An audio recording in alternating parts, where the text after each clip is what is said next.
This channel does not promote any violent, harmful, or illegal activities. All content provided by this channel is meant for an educational purpose only.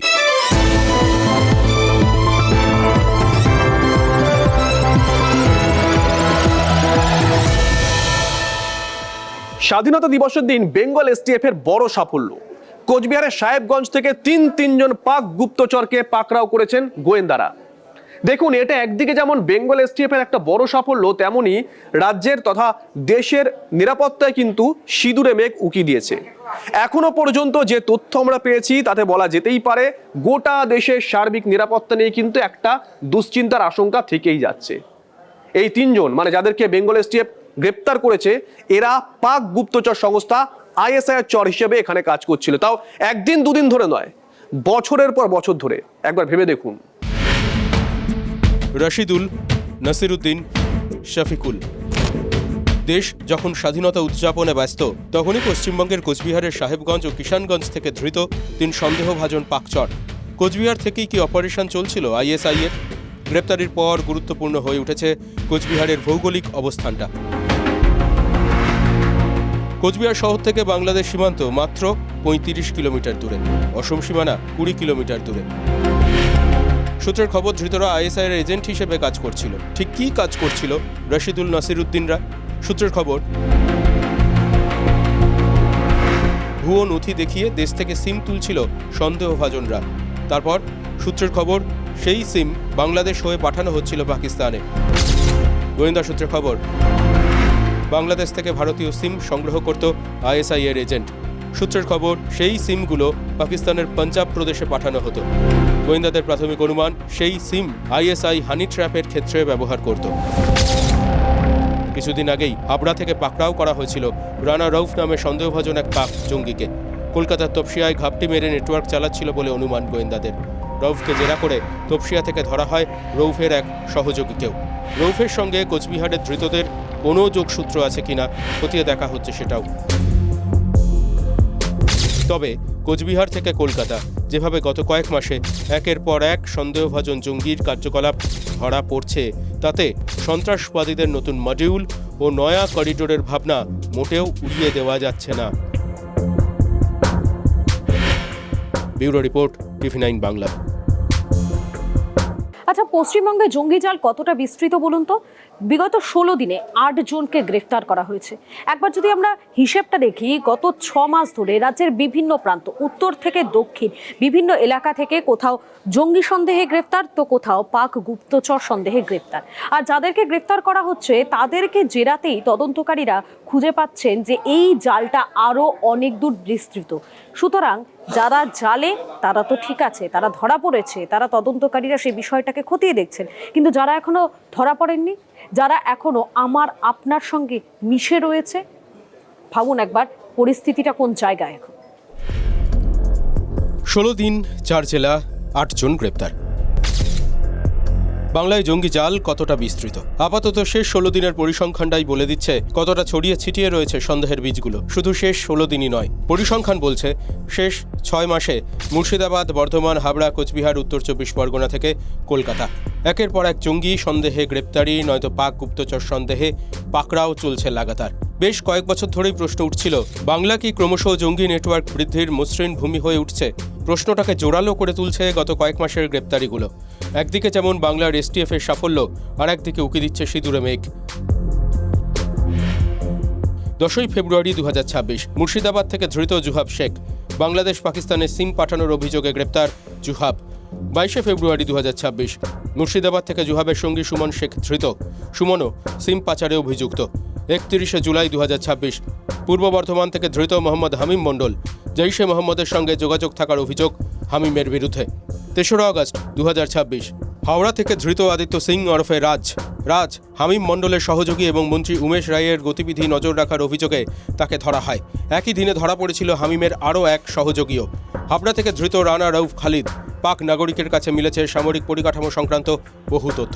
অভিযোগ, এই রৌফি আইএসআইয়ের সঙ্গে যোগাযোগ রেখে ভারতের সামরিক পরিকাঠামো ও রেলের গুরুত্বপূর্ণ তথ্য সংগ্রহ করছিল। অন্তত 6 বার কলকাতা এসেছিল বলেও সূত্রের খবর। রানা রৌফের সহযোগী এক সন্দেহভাজনকে তপসিয়া থেকেও ধরা হয়েছে তারপর। এখনও পর্যন্ত পাকড়াও হওয়াদের থেকে যে কানেকশন উঠে আসছে তা হলো জুহাব শেখ, সুমন শেখ, রানা রৌফের সহযোগী। এদের প্রত্যেকের বিরুদ্ধেই পাকিস্তান এবং আইএসআইয়ের সঙ্গে যোগাযোগের সন্দেহ জোরালো। এছাড়াও ধৃত হামিম মণ্ডল, আদিত্য সিং এবং হামিমের তৃতীয় সহযোগীর সঙ্গে জৈশ-ই মোহাম্মদের যোগসূত্র জোরালোভাবে উঠে এসেছে। বাংলা থেকে জঙ্গি নেটওয়ার্কের আরও একটা উদাহরণ মিলেছে এদিনই। স্বাধীনতা দিবসেই বেঙ্গালুরুতে গ্রেপ্তার বাদুড়িয়ার যুবক 25 বছর বয়সী আশরাফুল মল্লিক। ব্যাঙ্গালোর থেকে কি বলা হয়েছে আপনাদেরকে? বলা হয়েছে আপনার ছেলে গ্রেপ্তার হয়েছে, আপনারা চলে আসেন। কেন কেন আমি অতটা জানি না, আমি তো বাড়িতে নেই। কিন্তু আপনার ছেলে তো জঙ্গি কার্যকলাপের সাথে যুক্ত থাকার অভিযোগ রয়েছে আপনার ছেলে। জঙ্গি দিতেই পারে, আমি মুসলিম, আমার ছেলেও মুসলিম, তার কারণে জঙ্গি বলতেই পারে। তার মধ্যে আবার আমি পশ্চিম বাংলার মানুষ, বাঙালি মানেই তো বাংলাদেশি, আর বাংলাদেশি মানেই তো জঙ্গি। আচ্ছা, তাহলে কি আপনার ছেলে এই সমস্ত কার্যকলাপের সাথে যুক্ত? কোনোদিনও না। কতদিন আগে আপনার ছেলে বিদেশে গেছে? আমার ছেলে 1.5 বছর ধরে যে টাটা কোম্পানিতে রয়েছে, তাহলে টাটা কোম্পানিতে যে জঙ্গি যদি হবে তাহলে সেখানে গিয়েই থাকবে, তাহলে এখানে থাকবে কেন পড়ে? এখানে পড়ে থাকবে কেন? টাটা কোম্পানিতে পড়ে থাকবে। মানে কি মনে করছেন আপনি? আমি মনে করছি তো আমার ছেলে বিষয় নেই।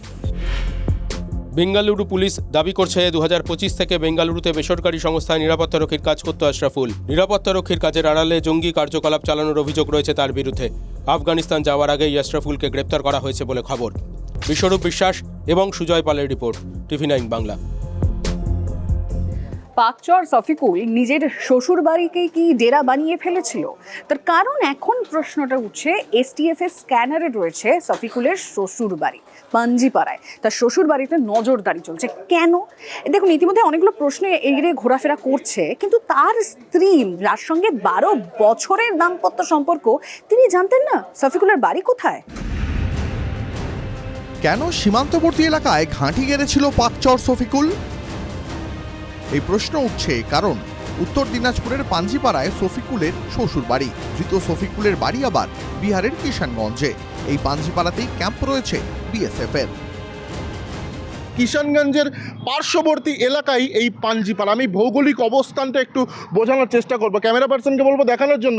ঠিক এদিকে কয়েক কিলোমিটার গেলেই কিষানগঞ্জ এবং তার একটু আগেই পাঞ্জিপাড়া বিএসএফ ক্যাম্প। আমি একটু দেখানোর চেষ্টা করব, এটা পাঞ্জিপাড়া পুলিশ ফাঁড়ি। পাশাপাশি যদি আমরা উত্তর দিকে যাই তাহলে সেই ধৃত শফিকুল ইসলাম তার শ্বশুর বাড়ি, কিছু দূর এগোলেই রেলগেট পার করে তার শ্বশুর বাড়ি। সীমান্ত সংলগ্ন এই এলাকায় কৌশলগত গুরুত্বের কারণে শফিকুল শ্বশুরবাড়িকেই নিরাপদ ডেরা হিসাবে বেঁচে থাকতে পারে বলে অনুমান গোয়েন্দাদের। শফিকুল ইসলাম নামে এক ব্যক্তিকে গ্রেপ্তার করে বেঙ্গল এসটিএফ, তারই শ্বশুর বাড়ি এটা। এই বাড়িতে শফিকুলের যাতায়াত ছিল প্রবল, কিন্তু যেটা জানা যাচ্ছে 2 বছর আগের থেকে শফিকুল এখানে আর আসে না। পুলিশ এখন তদন্ত করছে যে এই বাড়িটিই কি ডেরা হিসাবে ব্যবহার করা হতো, এখানে বসেই কি গোপন আলোচনা হতো। পাঞ্জিপাড়ার বাসিন্দা সাকিনার সঙ্গে 12 বছর আগে বিয়ে হয় শফিকুলের, কিন্তু সবচেয়ে চাঞ্চল্যকর বিষয়, এতদিন তিনি জানতেনই না তার স্বামীর বাড়ি কোথায়। আপনার স্বামীর নাম? শফিকুল ইসলাম। কোথায় আপনার শ্বশুর বাড়ি? আমার শ্বশুর বাড়ি আমি তো জানি না, আমার শ্বশুর বাড়ি কোথায়। আপনার শ্বশুর বাড়ি কোথায় আপনি জানেন না? না। কেন? আপনাকে বিয়ে করে নিয়ে যায়নি? না। তাহলে আপনার স্বামী এখানেই থাকতো? হ্যাঁ। স্থানীয়দের দাবি, শফিকুল এই দেশেরও বাসিন্দা নয়। যে অ্যারেস্ট হয়েছে তার বাড়ি কোথায়? তো হিন্দুস্তানের না, তো দুদিকার বাংলাদেশের, ইরানের কোন জায়গার আছে আমরা সেটা বলতে পারবো না। এই দেশের না? না। আদৌ কি কিষানগঞ্জের বাসিন্দা শফিকুল, নাকি সেটাও ভুয়ো? এই পাঞ্জিপাড়া থেকে বাংলাদেশ সীমান্তের দূরত্ব মেরে কেটে 20 কিলোমিটার, পাশেই বিহার সীমানা। তাহলে কি আটঘাট বেঁধেই নির্জন গ্রামকে গুপ্তচর বৃত্তির ডেরা বানিয়েছিল পাকচর শফিকুল? উত্তর দিনাজপুরের গোয়ালপুকুর থেকে বিশ্বরূপ বিশ্বাস, TV9 বাংলা। নকশালমুক্ত ভারতের স্লোগান সত্যি হয়েছে, কিন্তু এবার নকশাল মনোভাবাপন্নদেরও নিশ্চিহ্ন করার ডাক প্রধানমন্ত্রী নরেন্দ্র মোদীর। স্বাধীনতা দিবসের ভাষণে লালকেল্লা থেকে প্রধানমন্ত্রী নরেন্দ্র মোদী বললেন, যারা অস্ত্রশস্ত্র নিয়ে নকশালবাদকে এতদিন প্রশ্রয় দিত তাদের তো দূর করা গেছে, নির্মূল করা গেছে। এবার যারা মাথার মধ্যে নকশাল মনোভাব নিয়ে বসে রয়েছেন তাদেরও নির্মূল নিশ্চিহ্ন করতে হবে। প্রধানমন্ত্রী নরেন্দ্র মোদী এদের বলছেন দিমাগি নক্সাল। এই সমস্ত মনোভাবাপন্ন নকশাল মনোভাবাপন্নরা ঘাঁটি গেড়ে বসে রয়েছে চুপটি করে একটা সুযোগের অপেক্ষায়। এবার এদেরও চিহ্নিত করতে হবে এবং সমাজ থেকে নিশ্চিহ্ন করতে হবে, ডাক প্রধানমন্ত্রী নরেন্দ্র মোদীর। নরেন্দ্র মোদী ক্ষমতায় আসার পর থেকেই দেশের মানচিত্রে মাওবাদী প্রভাবিত এলাকা কমতে শুরু করেছিল। শেষ পর্যন্ত মাওবাদীরা দেশের মানচিত্র থেকেই মুছে গিয়েছে। নকশাল মুক্ত হয়েছে দেশের সবকটি জেলা। মাওবাদীদের বিরুদ্ধে লড়াইয়ে সেই সাফল্যের কথাই শোনালেন মোদী। স্বাধীনতা দিবসে লালকেল্লার মঞ্চে দাঁড়িয়ে বললেন কিভাবে মাওবাদী প্রভাবিত এলাকাগুলোয় এখন উন্নয়নের পতাকা উঠছে। 2014 में आपने जब हमें मौका दिया, उसी दिन हमने संकल्प लिया था कि हम देश को नक्सलवाद से मुक्त करेंगे। और आज मुझे खुशी है, उसी इलाकों में नक्सल मुक्त होने के कारण विकास, विश्वास और प्रयास का तिरंगा लहरा रहा है। সাফল্যের এই ঘোষণার পাশাপাশি মাওবাদ নকশালবাদের নামে দেশজোড়া হিংসার কথাও মনে করিয়ে দেন। इस नक्सलवाद ने 4 दशक तक हिंदुस्तान के बहुत बड़े हिस्से को, बहुत बड़ी आबादी को दबोच करके रखा था, बंदूक के नोक पर दबोच करके रखा था, संविधान की धज्जियां उड़ा दी थी और देश के सामान्य नागरिकों की रक्षा में युद्ध के अंदर जितने सैनिक मरते हैं उससे ज्यादा हमारे पुलिस जवानों को जान की बाजी लगानी पड़ी। নরেন্দ্র মোদীর দাবি জঙ্গলের সেই সব বন্দুকধারী মাওবাদীরা আজ অতীত। তবে তিনি মনে করিয়ে দেন সশস্ত্র নকশালরা না থাকলেও মাওবাদী মনোভাবাপন্ন মানুষ এখনো বহাল তবিয়তেই আছেন। মোদীর ভাষায় তারাই হলো দিমাগি নকশাল। वर्षों तक देश की सत्ता में माओवादी सोच के लोग गलियारों में अपनी जगह बना करके बैठे थे। हथियारी नक्सल तो गए, लेकिन दिमागी नक्सल, ये दिमागी नक्सल मौके की तलाश में है। इन दिमागी नक्सलियों को पहचानना होगा, इन दिमागी नक्सलियों को आइसोलेट करना होगा और राष्ट्र को विकसित राष्ट्र बनाने की मुख्य धारा की ओर देश की युवा पीढ़ी को जोड़ना होगा। দিমাগি মানে মগুজে নকশালদের চিহ্নিত করার ডাক দিচ্ছেন দেশের প্রধানমন্ত্রী। এর আগে নরেন্দ্র মোদী ক্ষমতায় আসার পরেই আরবান নকশাল শব্দবন্ধটি চালু করেছিল বিজেপি শিবির, যা মূলত মাওবাদী মনোভাবাপন্ন বুদ্ধিজীবীদের বোঝাতেই তারা ব্যবহার করত। এবারে নরেন্দ্র মোদী চালু করে দিলেন নতুন শব্দ মগুজে Naxal. Bureau report, TV9 Bangla. স্বাধীনতার 80 আর বদলের বাংলায় বিজেপি সরকারের প্রথম স্বাধীনতা দিবস। এই প্রথম স্বাধীনতা দিবসের উদযাপনে এক অন্য ছবি দেখল এই বাংলা। সেখানে কেন্দ্রীয় প্রকল্প থেকে শুরু করে শ্যামাপ্রসাদ মুখোপাধ্যায়ের ট্যাবলো দেখতে পাওয়া গেল স্বাধীনতা দিবসের উদযাপনে। মুখ্যমন্ত্রী শুভেন্দু অধিকারী বার্তা দিলেন, রাজনৈতিক বিভাজনকে সরিয়ে রেখে হাতে হাত রেখে উন্নয়ন করতে হবে এই রাজ্যের। রাজনৈতিক সংকীর্ণতা দূরে সরিয়ে রেখেই পশ্চিমবঙ্গকে ভারত সেরা করি।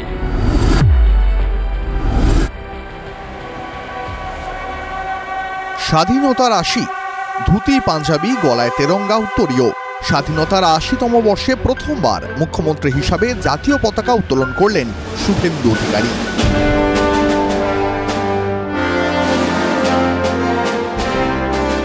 তার আগে নেতাজি সুভাষচন্দ্র বসুর মূর্তিতে মাল্যদান, তারপর গার্ড অফ অনার।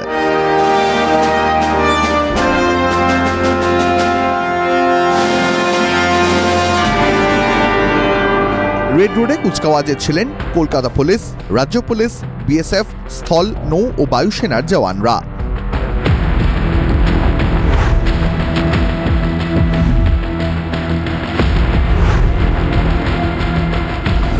আর কুচকাওয়াজের পর একের পর এক ট্যাবলো।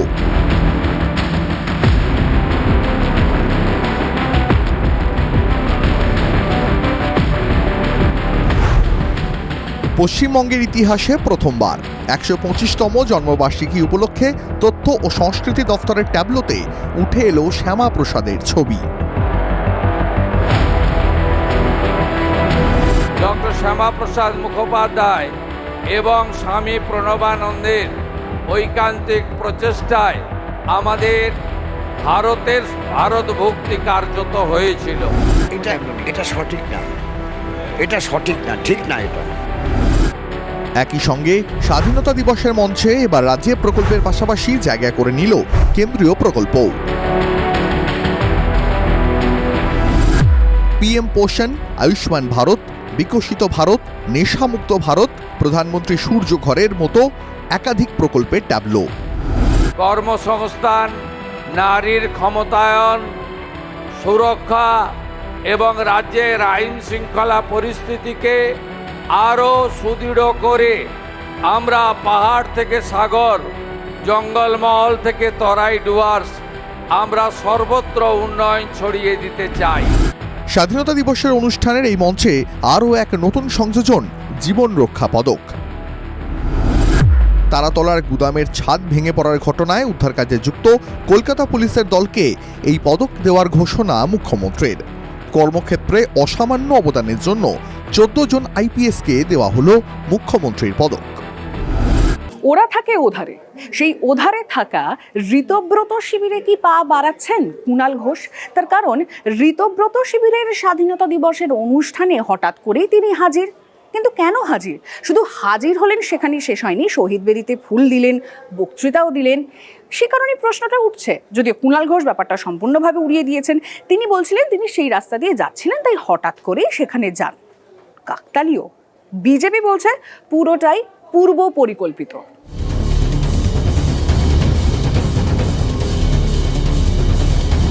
বালিশ প্রতীক, এবার যারা ওখানে সঙ্গে গেছে একই বালিশে শোবে।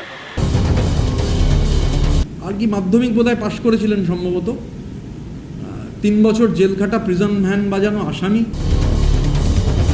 বাবুরাম সাপুরের যে সাপগুলো ছিল সেই টাইপের সাপ বানাও, সেই রকম দুটো সাপ জ্যান্ত।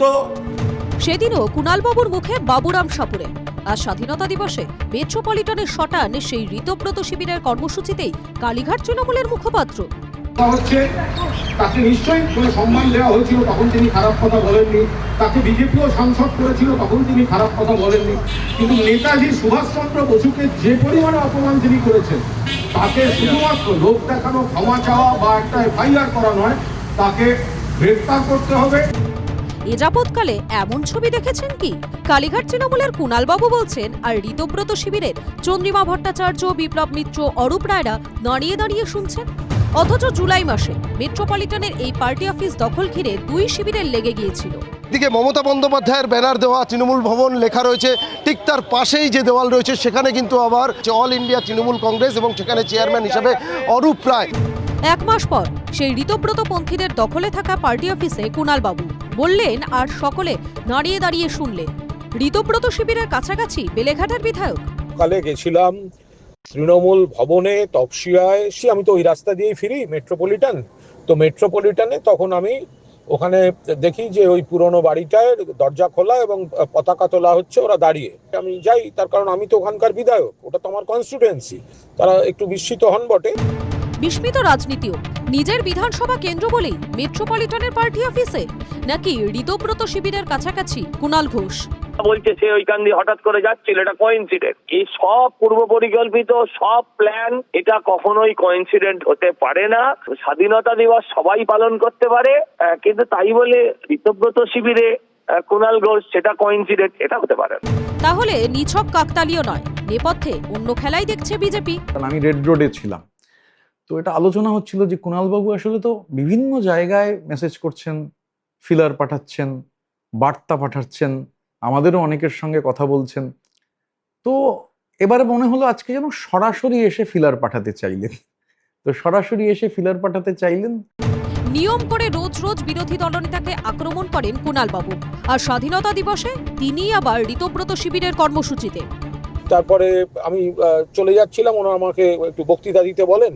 তো বক্তৃতায় আমি মূলত বলেছি, একটা হচ্ছে মমতা বন্দ্যোপাধ্যায়ের নেতৃত্বেই তৃণমূল কংগ্রেস লড়ছে এবং লড়বে। 3 নম্বর হচ্ছে নেতাজিকে যেভাবে অপমান করেছে বিজেপি সাংসদ, ওসব ক্ষমার নাটক নয়, ওকে অবিলম্বে অ্যারেস্ট করা উচিত। শুনলেন, সেখানে কুণালের বক্তব্যে ছিল অনন্ত মহারাজ। একই সঙ্গে অনন্ত জল্পনাও বাড়ালেন কালীঘাট তৃণমূলের মুখপাত্র। Bureau report, TV9 Bangla. স্বাধীনতার 80 বছর, কিন্তু 80 বছর আগে সেদিন মানে 15ই আগস্ট, সেই দিন যারা চাক্ষুষ করেছিলেন তাদের অনেকেই আজ আর নেই। আবার এমন অনেকেই আছেন যারা সেদিন ছিলেন হয় 19 বছরের তরুণ বা 7 বছরের বালক। LK আদবানি থেকে HD দেবেগৌড়া, মুরলী মনোহর যোশী থেকে ফারুক আবদুল্লাহ বা শরদ পাওয়ার। কেউ কেউ এখনো সক্রিয়, কেউ কেউ আবার স্বেচ্ছাবসরে। বাঙালি রাজনীতিবিদদের মধ্যে স্বাধীনতা চাক্ষুষ করার সবচেয়ে সক্রিয় এখনো একজনই, তিনি বিমান বসু। কি হয়েছিল 47-এর 15ই অগস্ট? ব্রিটিশরা দেশ ছেড়ে চলে গেলেও 48-এও কলকাতার বাড়িতে উড়ছিল ব্রিটিশ পতাকা। ছোট্ট বিমান বসু ইট পাটকেল নিয়ে ছুটে গিয়েছিলেন সেই বাড়িতে। স্মৃতির মণিকোঠায় সেদিনের 7 বছরের বিমান বসুর কাহিনী এখনো তরতাজা। শুনুন না জানা সেই কাহিনী। দেশের স্বাধীনতা ঘোষণার পর বাড়িতে ফ্ল্যাগ লাগানো হয়েছিল, এটা মনে আছে।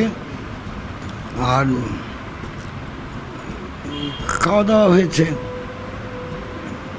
কিন্তু 1948 সালে আমরা যেখানটায় থাকতাম, তখন থাকতাম 23-16 গড়িয়াহাট রোড, যেখানে এখন গোল পার্ক এবং তার সামনে যে পেট্রোল পাম্পটা আছে, পেট্রোল পাম্পের পাশে দেওয়াল দেওয়া যে বাড়িটা আছে, ওই বাড়িটায় সাহেবরা থাকতো।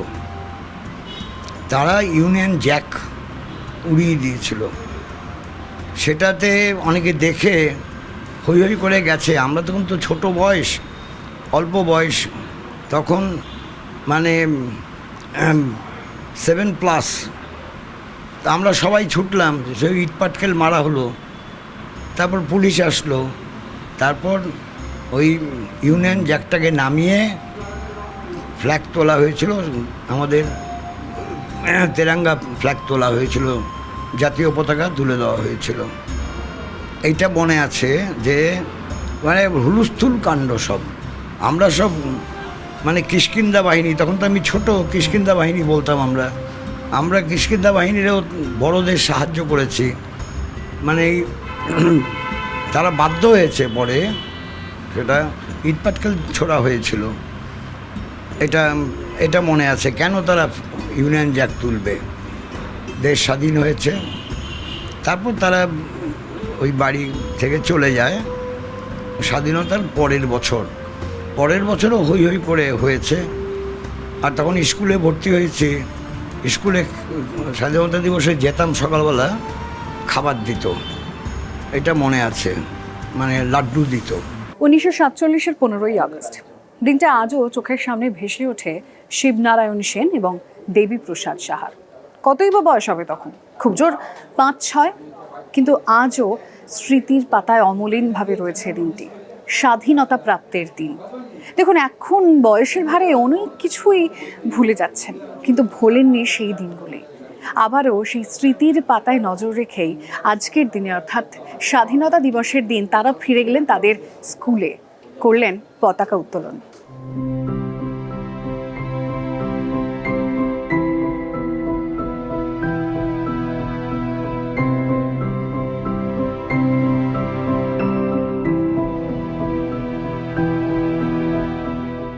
যাদের জন্ম পরাধীন ভারতে, যারা স্বাধীন হতে দেখেছেন, সেই দুজন প্রাক্তনীকে নিয়ে আমরা আজকে স্বাধীনতা দিবস পালন করলাম।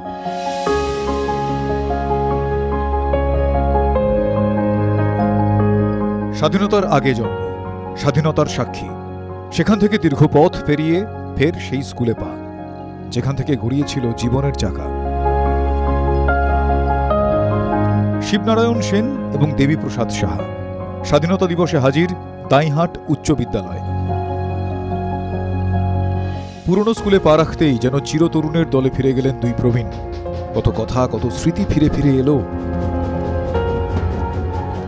ভর্তি হয়েছিলাম, ওখান থেকে আমাকে স্কুলে ক্লাসে নিয়ে গেল, ওইখানে ফার্স্ট ক্লাস ছিল। এই স্কুলেরই একটা স্পোর্টসম্যান ছিলাম এবং মনোরঞ্জন ভট্টাচার্য মশাই যখন ছিলেন হেডমাস্টার মশাই, বোঝা যাচ্ছে না এই কোনটায় খেলা দেখতেন, আর আমি একাই যতগুলো প্লেয়ার কেটে ঘুরিয়ে বেড়াবো।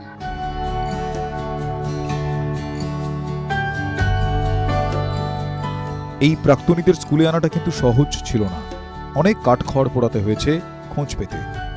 আমরা আমাদের অ্যাডমিশন রেজিস্টার, যেখান থেকে ছাত্ররা ভর্তি হয়, যে রেজিস্টার, সেটা 1941 সাল থেকে আমরা আজ পর্যন্ত সমস্ত রেজিস্টার আমরা ডিজিটালাইজ করি, এবং ডিজিটালাইজেশন করার ফলে আমরা সেখান থেকে নাম পেয়ে আমরা জানায় বিভিন্ন মিডিয়াতে, ফেসবুক, হোয়াটসঅ্যাপে, সেখান থেকে ওনারা যোগাযোগ করেন।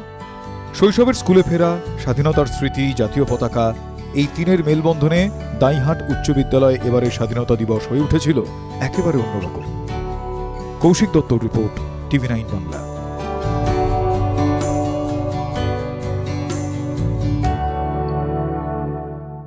চন্দ্রকোনার ফাঁসিডাঙ্গা উদ্যান, এই জায়গার সঙ্গে জড়িয়ে কত ইতিহাস। বাংলার কত বীর সংগ্রামীরা হাসতে হাসতে এই ফাঁসির মঞ্চেই উঠেছেন। কিন্তু এতদিন ধরে, অর্থাৎ এই তৃণমূলের আমলে, এই ফাঁসির মঞ্চের দিকে কেউ তাকাতেও পারত না, এতটা অবহেলায় পড়েছিল এই ইতিহাস বিজড়িত স্থান। কিন্তু এবার রাজ্যে পালা বদলের পর সেই জায়গারও পালা বদল হতে চলেছে।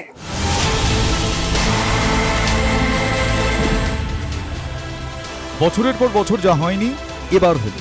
দীর্ঘদিন বন্ধ হয়ে পড়েছিল চন্দ্রকোনার ঐতিহ্যবাহী ফাঁসিডাঙ্গা উদ্যান। আগাছায় ভরে ভয়ঙ্কর অবস্থা। পালা বদলের পর সেই দুর্বিষহ দশা থেকে মুক্তি পেল ফাঁসিডাঙ্গা। তারা এটাকে একেবারে পুরো অচল করে রেখে দিয়েছে। এইখানে মানুষের যাতায়াতও নেই। এত একটা ইতিহাসের ঐতিহ্যমণ্ডিত একটা স্থান, এই চুয়াড় বিদ্রোহের যে এখানে ফাঁসি দেওয়া হয়েছিল, সেই ধরনের একটা ঐতিহাসিক স্থান, সেই স্থানটাকে অকেজো করে রাখা ছিল। অনেক ইতিহাস জড়িয়ে এই ফাঁসিডাঙ্গার সঙ্গে। এক কুখ্যাত ফাঁসির মঞ্চ, ব্রিটিশ শাসনের নারকীয় অত্যাচারের স্মৃতিচিহ্ন। মূলত চুয়াড় বিদ্রোহ দমনের জন্য এটি তৈরি করা হয়। 1815 সালে দুই অত্যাচারী ইংরেজ শাসক চার্লস রিচার্ড ও মিস্টার হেনরিকে পাঠানো হয়েছিল। ওই সময় চন্দ্রকোনায় চুয়াড় বিদ্রোহ প্রবল আকার ধারণ করে। চাষিদের নীল চাষে বাধ্য করা ও দমন পীড়ন রুখতে আন্দোলন চলছিল। দুই ইংরেজ শাসক চন্দ্রকোনার বসনছোড়ায় একটি ফাঁকা মাঠে বিচারালয় বসায়। বটগাছের নিচে তৈরি করা হয় ফাঁসির মঞ্চ।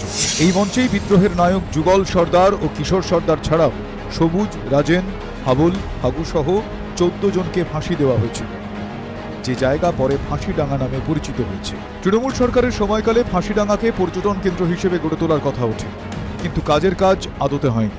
2021 সালে পার্ক উদ্বোধন হয়েছে, আজকে 2026 সাল। এই 5 বছরে এই পার্কটার কি অবস্থা করেছে একবার ঘুরে দেখুন। সমস্ত দিকেই বিগত যে সরকার ছিল কোনো রকম কোনো নজরদারি দেয়নি। যুগল, কিশোর, হাবল, ফাগু, এরকম করে মোট 14 জনের এখানে ফাঁসি হয়েছিল। বিধায়ক সাহেবের কাছে অনুরোধ করব যাতে এখানে তাদের নামগুলোও এখানে কোথাও দেখলাম না নেম প্লেট আছে, সেই নেম প্লেট একটা বসানো, যাদের এই আত্মবলিদানে আজকের এই ফাঁসিটা। অন্ধকারে ডুবে যেতে বসা এই ঐতিহাসিক জায়গাটি আবারও দিনের আলো দেখল পালা বদলের পর। আবারও উঠল জাতীয় পতাকা, বাংলার বীর সন্তানদের নামে উঠল জয়ধ্বনি।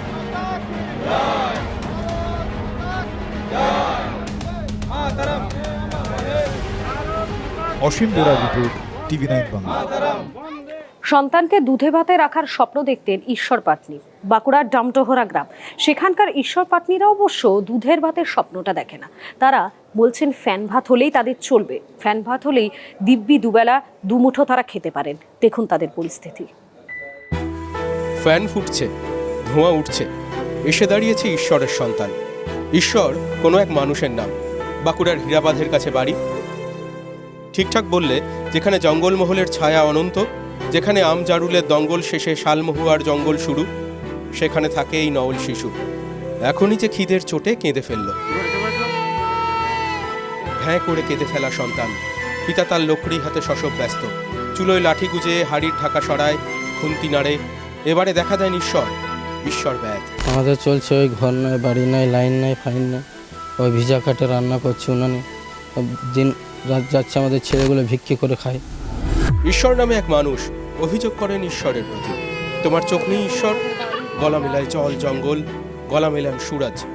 আমরা কিছুই সুযোগ পাইনি একটুকু রেশনের জন্যে। আজ ভোর সকাল ঘুমের থেকে উঠে আমাদের মেয়ে, আমাদের লাতিপুতি চলে যাচ্ছে বাইরে ভিক্ষা টিক্কা চাইতে। 5টা লোকের খানে হাত পেতে স্যার ভিক্ষা চাইছে। কথা বলতে বলতে সুরাজের হয়তো খেয়াল হয়, মনে হয় এত অভিযোগ করার আগে নিজের নাগরিকত্বের প্রমাণ দেওয়াটা ভীষণ দরকার। সুরাজ মাথা নিচু করে ঢুকে যান ছুপড়ি নামক প্রাসাদে, যেখানে বাঁশের তোরণ, দেওয়ালে শাড়ির কারুকার্য। সেই ছুপড়ি থেকে যখন সুরাজ বেরিয়ে আসেন, তখন তার হাতে আধার কার্ডের আলো। আলো বলতে মনে পড়ে যায় মায়ের কোল আলো করে আছে যে মেয়ে, সে মেয়ে মায়ের ন্যাওটা। কোলে কাঁখে ঘোড়ারই বয়স তার। মা এসে দাঁড়ান, এবার এসে দাঁড়ায় তার ছাওয়ালরা। মা বলেন কতটা কষ্ট হয় ছেলেপিলেকে বড় করতে। ওই যা পেলাম খাতাড়ায় মুড়ি, ছোলা বাটারা, সেগুলো ছেলেগুলো খেয়েছে, আমরা খেয়েছি, দিয়ে খেয়ে আর এলাম। ঈশ্বর, সুরজ আর শাবানা। তিনজনের সঙ্গে কথা হতে হতে বাজার চলে আসে। রাজকীয় সে বাজার। 4টি টমেটো, 2টো শুকা ভুট্টা, 2-1টা কলা আর একটা কেক। বাটিতে স্বাধীনতা দিবসের বোঁদে ঢালেন কেউ, পাশের পাড়া থেকে আনা। তাতে একটা লেরও পড়ে। ছেলেটা তবু কাঁদে। ভাত ফুটতে ততক্ষণে প্রাসাদোপম ঝুপড়ি ঘুরে আসা হয়ে যায় সাংবাদিকের। এই যে বাড়িগুলো রয়েছে সেই বাড়িগুলোর অবস্থা দেখাতে চাইবো। সেই বাড়িগুলোতে সোজাভাবে প্রবেশ করা যায় না, কার্যত নুইয়ে এভাবে প্রবেশ করতে হয়। এবং বাড়ির মধ্যে ছোট্ট একখানা খাট, সেই খাটের ওপরে সংসারের যাবতীয় সামগ্রী, সেখানেই রাতে থাকার ব্যবস্থা। নারদ কহে বৈষ্ণব তোমার অন্য কিছু আয়, ব্যাত কয়ে যারে পাঠাও সেই দিয়া যায়। এত অন্ন না পাঠাও কিছু কার্য নাই, সবে 2 জনার যোগ্য ভক্ষ মাত্র চাই। কেউ দিলে খাওয়া হয়, না দিলে হয় না। নারদকে শুনিয়েছিল যে ব্যাধ, তার বংশধর ভিক্ষের পয়সা গোনেন। 1 টাকা 2 টাকা, টাকার শব্দ হয়, পেট চঞ্চন করে ওঠে। জুলজুল করে তাকিয়ে থাকে গোটা ব্যাধ পরিবার, তাকিয়ে থাকে শিশু। ঈশ্বরী পাটনি গুনগুন করেন, আমার সন্তান যেন থাকে দুধে ভাতে। ঈশ্বর বলেন, ফ্যান হাতেও হবে, শুধু অন্ন বস্ত্র বাসস্থানের কথাটা সরকার বাহাদুরের কানে পৌঁছে দিন। ক্যামেরায় বুধনের সঙ্গে হীরক মুখোপাধ্যায় রিপোর্ট, TV9 বাংলা। তাড়াতাড়ি করে স্যার আমাদের ঘর দুয়ারে একটু ব্যবস্থা করুন, আর একটু লাইনের জন্য একটু ব্যবস্থা করে দেন স্যার। উৎসাহের শেষ নেই। স্বাধীনতা দিবস বলে কথা, সকাল হতেই বাড়ি থেকে একেবারে বেরিয়ে পড়েছিল খুদের দল। কিন্তু বেরিয়ে যাবে কি করে? স্কুলে যেতে হবে। রাস্তায় শুধুই জল, স্কুলেও তো জল। কিন্তু ইচ্ছে থাকলে উপায় হয়, ওই কথাটা আছে না? এই খুদের দলও সেটা কিন্তু প্রমাণ করে দিল। স্বাধীনতা দিবস পালনে কোনো বাধাই তাদের আটকে রাখতে পারল না। দেখুন ছবিটা। চাইলে সব সম্ভব, সেটাই দেখা গেল পশ্চিম মেদিনীপুরের সবংয়ের স্কুলে।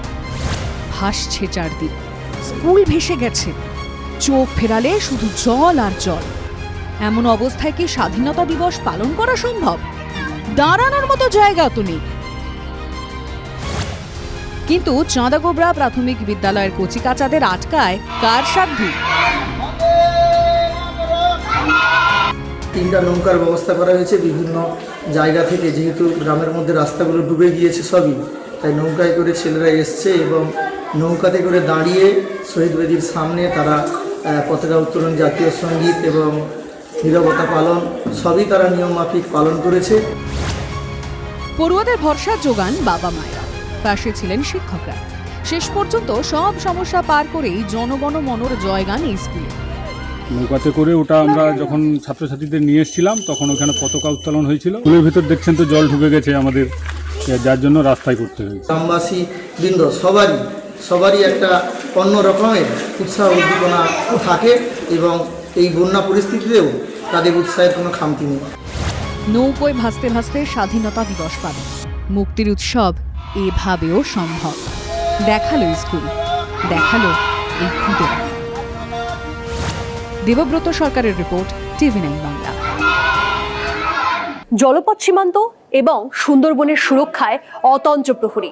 ভারত বাংলাদেশের 115 কিলোমিটার সীমান্তে নজরদারি সর্বক্ষণ। এবার BSF এর জলযানে TV9 বাংলা। বাঘের ডেরা সুন্দরবন।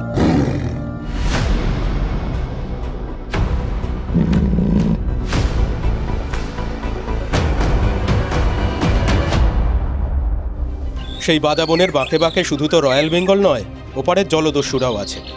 ভারতের ত্রিসীমানায় যাতে তারা দুষ্কর্ম করতে না পারে, তার জন্য এভাবেই গভীর খাড়িতে টহলদারি BSF-এর।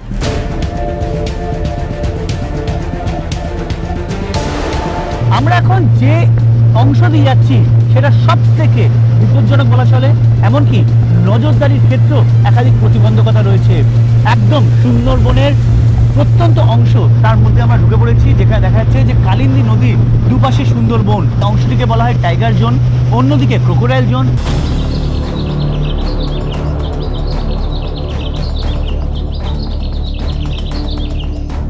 স্থলভাগে মাইলের পর মাইল কাঁটাতার, কোথাও বেড়া, তার সঙ্গে ওয়াচ টাওয়ার, এসব দিয়ে তো সীমান্তে মাটির ওপরে নজরদারি চালানো যায়। কিন্তু জলে জঙ্গলে ভরা সুন্দরবনে পরিস্থিতি ভাবুন। জালের মতো নদী, অসংখ্য দ্বীপ, সেখানে পৌঁছতে হবে ঝড়ের গতিতে। তখন সীমান্তরক্ষী বাহিনীর বড় ভরসা এ ধরনের ভাসমান আউটপোস্ট।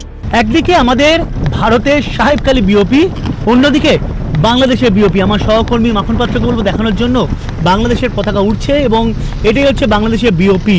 মাঝখানে কালিন্দী নদী, রায়মঙ্গল নদী এবং বঙ্গোপসাগর সংলগ্ন অংশ মিলিয়ে মোট 7টি ভাসমান বর্ডার আউটপোস্ট রয়েছে। আরও একটি ভাসমান বর্ডার আউটপোস্ট রায়মঙ্গল নদীতে সব সময় নজর রাখছে। ভাসমান বর্ডার আউটপোস্টের মাধ্যমে নদীপথে লাগাতার সীমান্ত নজরদারি ও উপস্থিতি বজায় রাখা হচ্ছে।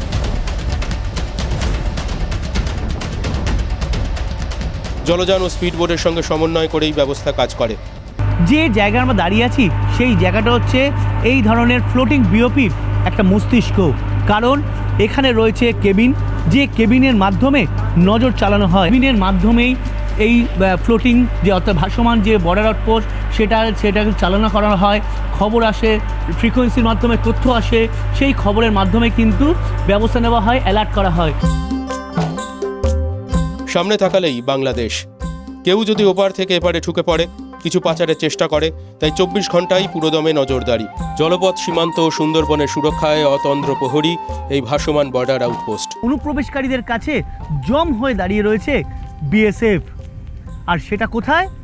ফ্লোটিং বিওপিতে, যাতে কোনোভাবে অনুপ্রবেশকারী হোক, পাচারকারী হোক বা কোনো রকমভাবে এইখানে কোনো অপ্রীতিকর ঘটনা না ঘটে, তার জন্য কিন্তু সর্বদা তারা চোখ কান খোলা রেখেছে। শুধু এই অংশে নয়, আমি আমার সঙ্গে মাখন পাত্রকে বলবো দেখাতে, এই যে ফ্লোটিং বিওপি রয়েছে তার ঠিক ওপরেও এভাবে বিএসএফ জওয়ানরা আগ্নেয়াস্ত্র, স্বয়ংক্রিয় আগ্নেয় রাইফেল নিয়ে তারা দাঁড়িয়ে রয়েছেন।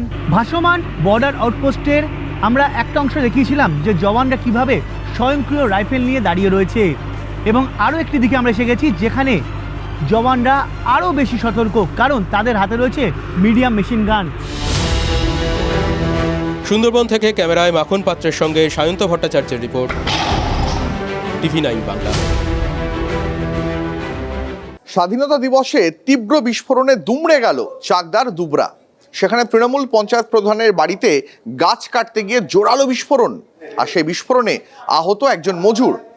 বিজেপির অভিযোগ, ভোটে অশান্তি পাকাতে বোমা মজুদ রেখেছিল তৃণমূল।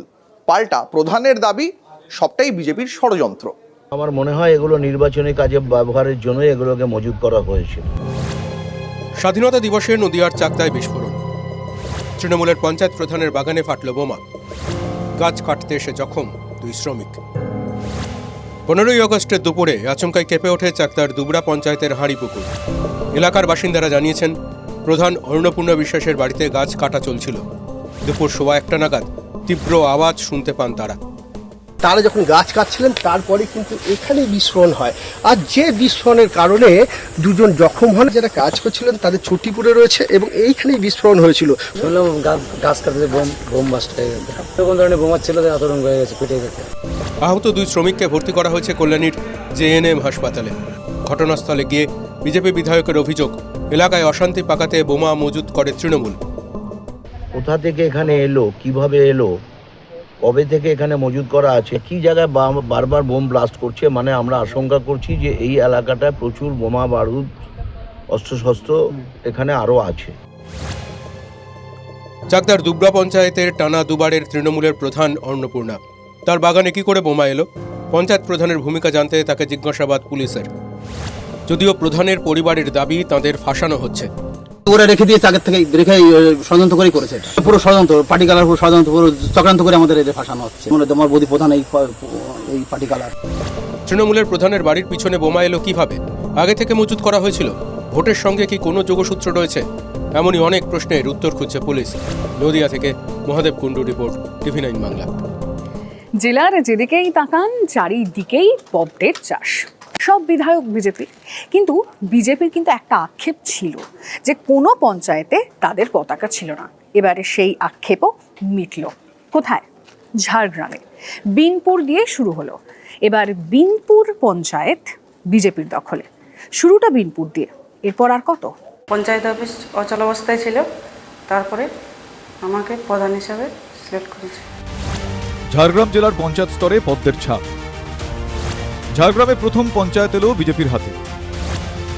বিনপুরের ভুলাভেদা গ্রাম পঞ্চায়েতে উড়ল বিজেপির পতাকা। প্রধান না থাকায় তো কাজ আটকেবে, সেটা তো স্বাভাবিক জিনিস। তো তখন কাজ আটকার পর আমাকে তখন প্রধান হিসাবে দায়িত্ব দিয়েছে। 2026-এর বিধানসভা ভোটে ঝাড়গ্রাম জেলার 4টি আসনেই বিজেপি জেতে। বিধানসভা ভোটের নিরিখে বীরপুরের ভুলাভেদা পঞ্চায়েতেও প্রায় 2200 ভোটের লিড পেয়েছিলেন প্রণত টুডু। পালাবদলের পর এবার সেই পঞ্চায়েত এলো বিজেপির হাতে। খুব অসুবিধা হচ্ছিল, সেই জন্য আমি পদত্যাগ করে দিয়েছি।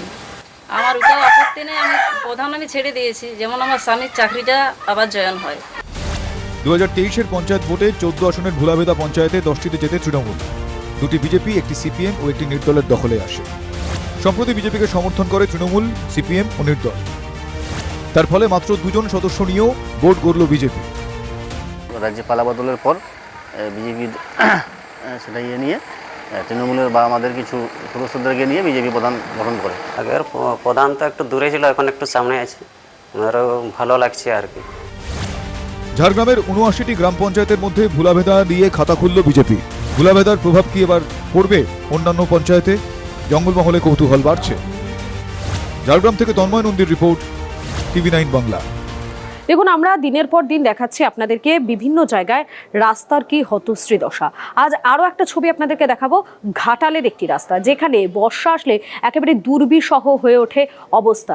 সেখানে স্থানীয় বাসিন্দাদের অভিযোগ যে বছরের পর বছর তারা প্রশাসনের দ্বারস্থ হয়েছেন, কিন্তু কাজের কাজ কিছুই হয় না সেখানে।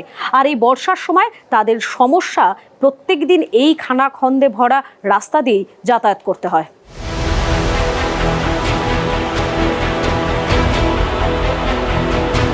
আপনার বাড়ি আসার রাস্তাই বেহাল বড়দা থেকে। ঘাটাল তো সব থেকে বেশি উন্নয়ন থেকে বঞ্চিত, সে মাস্টার প্ল্যান হোক, রাস্তাঘাট হোক, বাড়ির ছাদ হোক, সব দিক থেকে। এই রাস্তায় ঠিক যেন গর্তের বন্যা বইছে। ঘাটাল ব্লকের বড়দা চৌকান থেকে পান্না যাওয়ার পথ এক কথায় থেকেও না থাকার মতো। জল জমে থাকে সব সময়, পুরো গর্ত হয়ে আছে সেগুলোতে। এই যেমন সামনে এখানটাতে একটা আছে, সাইকেল যেতে পারে না চট করে। হ্যাঁ, আমরা তো সাইকেলে যাই না। যে কোনো মুহূর্তে তো গাড়ি অ্যাক্সিডেন্ট হতে পারে, আর বড় বড় যে গাড়িগুলো ঢুকছে ওদের জন্যই এই পরিস্থিতিটা হয়েছে। সামান্য বৃষ্টি হলেই এই পথ শেষ। গর্তগুলি তখন এক একটা আস্ত পুকুর হয়ে ওঠে। তারপরেও উপায় নেই, এই পথ দিয়েই যেতে হয় মানুষজনকে। প্যাসেঞ্জার নিয়ে যাচ্ছি, কখন কি পাল্টি খেয়ে যাবে বলা যাবে না। কতটা রাস্তা খারাপ, পুরো বর্দার চকন থেকে কাজিরহাট, এদিকে পান্না, অনেক কিলোমিটার তো। পুরো রাস্তা খারাপ, রাস্তা খুব খারাপ, গর্ত প্রচুর, যে কোনো পর্যন্ত দুর্ঘটনা ঘটতে পারে। কতদিন ধরে এরকম দেখছেন রাস্তা? বহুদিন। রাস্তার হাল ভালো মতো জানায় বিধায়কেরও। তার বাড়িও এই পথেই, রোজ যাতায়াত করতে হয়। পালা বদলের পর ইতিমধ্যেই রাস্তা সারাইয়ের উদ্যোগ শুরু হয়েছে। 15 বছর তৃণমূল আর 34 বছর সিপিএমের, 49 বছরের যে বেহাল অবস্থা, পরের 5 বছরে আমরা সেটা পূরণ করে আর সামনের দিকে এগিয়ে যাবো, এইটুকু আমরা দায়িত্ব নিয়ে বলছি। বিধায়কের আশ্বাসবাণী কবে অক্ষরে অক্ষরে ফলবে, কবে এই পথ চলাচলের যোগ্য হয়ে উঠবে, সেই অপেক্ষার শুরু। অসীম বেরার রিপোর্ট, TV9 বাংলা। জলই জীবন, এ কথা সকলের জানা, কিন্তু বেলপাহাড়ির জারদা গ্রাম, সেখানকার মানুষজনের তো জীবনটাই শুধুমাত্র যুদ্ধ একটু জলের জন্য। একটু জল পাই কোথায়? এখনো স্বাধীনতার এতগুলো বছর পরেও একই অবস্থা, জলের জন্য হাহাকার। বাড়ি বাড়ি জলের পাইপ তো দূরস্থ, এখানে একটা নলকূপও নেই যেখান থেকে পানীয় জল পাওয়া যায়। লড়াই তাই এখনো চলছে, আজও চলছে। তৃণমূল সরকারের আমলে দাবি করা হতো জঙ্গলমহল হাসছে। আপনাদের দেখাবো এই জঙ্গলমহলের মানুষ ঠিক কিভাবে রয়েছে।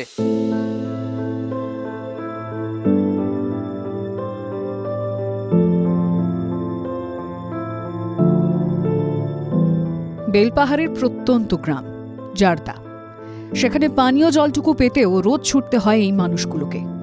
রোজ নতুন যুদ্ধ। আমরা বাধ্য হয়ে আমরা এই কুয়োর জলটা করি, মানে ব্যবহার করি। পাইপ লাইনের মাধ্যমে কি আপনাদের এখানে জল পৌঁছায় না? না, এখনো তো পৌঁছায়নি। সরকারি কল টল কিছু নেই, আমরা নদীর জল, পুকুরের জল আমরা খাই। টিউবওয়েলও নাই এবং কিছুই নাই এখানে ব্যবস্থা কোনো। নামকাওয়াস্তে নলকূপ দেখা যায় বটে, কিন্তু কাজ করে না তা। অভিযোগ, তৃণমূল আমলে বারবার অভিযোগ করা হয়েছিল, কিন্তু কেউ ফিরে তাকায়নি। একটা যদিও ড্যান্সে বোরিং হয়েছিল, পাইপগুলো দিয়েছিল, সেটা মানে নিচু জায়গায়, এটা উঁচু জায়গায়, প্রেসারটা বেশি পাচ্ছে, পাইপগুলো সব ফেটে গেল। আমাদের যে টিএমসি সরকার ছিল, ওনারা কোনো রকম সেইভাবে আমাদের গ্রামকে হেল্প করেনি।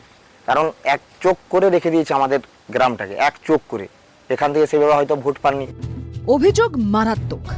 রাজনৈতিক জল ঘোলাতেই কি তাহলে এই গ্রামের মানুষ এতদিন পরও বঞ্চিত? কুয়ো থেকে জল তুলছেন এক মহিলা, আপনাদেরকে সেই ছবিটা আপনাদের দেখাচ্ছি আমরা।